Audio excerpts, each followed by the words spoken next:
शिंदे गटाचे मंत्री दीपक केसरकर यांनी छत्रपती उदयनराजे भोसले यांची पुण्यामध्ये भेट घेतली आणि यावेळेला दोन्ही नेत्यांमध्ये राज्यातल्या पर्यटन स्थळांच्या विकासाबाबत चर्चा झाल्याची माहिती उदयनराजेंनी दिली आहे। भेटीनंतर माध्यमांशी बोलताना उदयनराजेंनी शिवसेनेवर सुद्धा टीका केली आहे। त्याचबरोबर देवेंद्र फडणवीसांनी मराठा आरक्षणासाठी प्रयत्न केल्याचंही त्यांनी सांगितलं।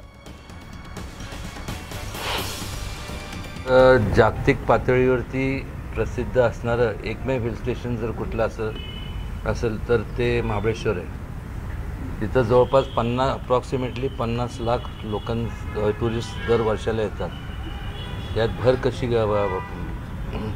भर पाडता कशी येईल, अजून काय ॲक्टिव्हिटीज तिथं का आपल्याला बनवता येतील, पर्यटनाच्या माध्यमातून लोकांना रोजगार मोठ्या प्रमाणावरती उपलब्ध कसा करून देता येईल यावर चर्चा झाली। शिवसेना आहेच की आता ही कोणाची म्हणजे मग तसं मग काय म्हणायला पाहिजे, शिवाजी महाराजांच्या नावाने स्थापन करणं शिवसेना मी म्हणायचे का माझी आहे? अरे वा, मग माझीच म्हणली पाहिजे ना, महाराष्ट्र माझंच म्हणलं पाहिजे, का नाही म्हणायचं? हा संपूर्ण महाराष्ट्र या लोकशाहीमध्ये लोकांचा आहे। प्रत्येकजण बोलायचं की मराठा आरक्षण, मराठी असून तुम्ही काय केलं आरक्षणासाठी? नुसतं नावाला लावा पाटील आणि हे जाधव महाडिक हे ते शिर्के भोसले, काय केलं काय?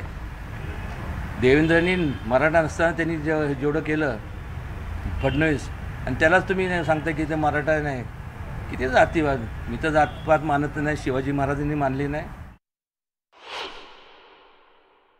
पंकजा मुंडेंनी नाराजी व्यक्त केली की माझी लायकी नाही म्हणून मला मंत्रिपद दिलं नाही। सगळ्यांची लायकी असते, असं कसं लायकी नाही? आता त्यांचं काय बोललं तर मला माहित नाही, पण सगळ्यांची लायकी आहे।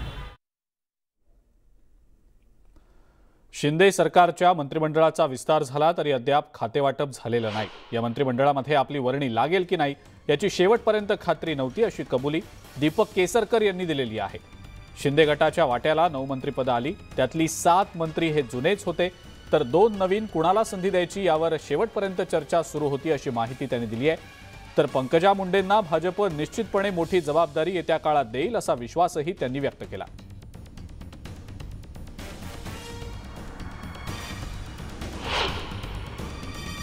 मंत्र्यांपैकी एकाच मंत्र्याला घेतलं असतं तरी त्याच्यातून एक वेगळा संदेश हा जाऊ शकला असता।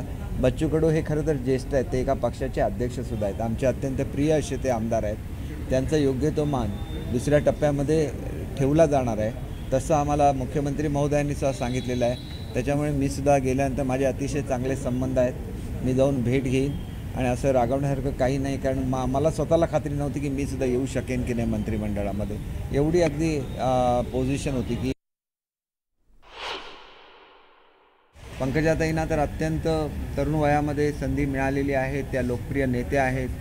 थोडंसं सबुरी बाळगली तर माझी खात्री आहे की अजून मंत्रिमंडळाचा विस्तार व्हायचा आहे। निश्चितपणे त्यांच्यावर त्यांच्या पक्षसृष्टी जी आहे, दिल्लीवरून सगळ्या प्रत्येक गोष्ट ऑब्झर्व करत असतात, त्यांनी त्यांना वरिष्ठ पदावर भाजपच्या नेलेलं आहे आणि त्याच्यामुळे त्यांच्या बाबतीत त्यांचा सॉफ्ट कॉर्नर आहे, कारण त्यांना त्यांच्या वडिलांचा वारसा आहे। गोपीनाथजी मुंडे सर्वसामान्यांचे नेते होते आणि त्याच्यामुळे मला स्वतःला अशी खात्री आहे की त्यांना पुढच्या काळामध्ये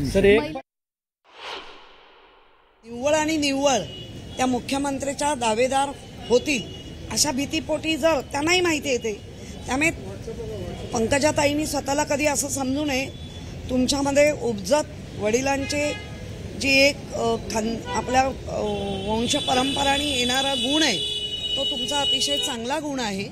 तुम्ही चांगल्या सामाजिक क्षेत्रात काम करणाऱ्या चांगल्या राजकीय पण आहात, त्यामुळे तुम्हाला कमी लेखून घेऊ नका।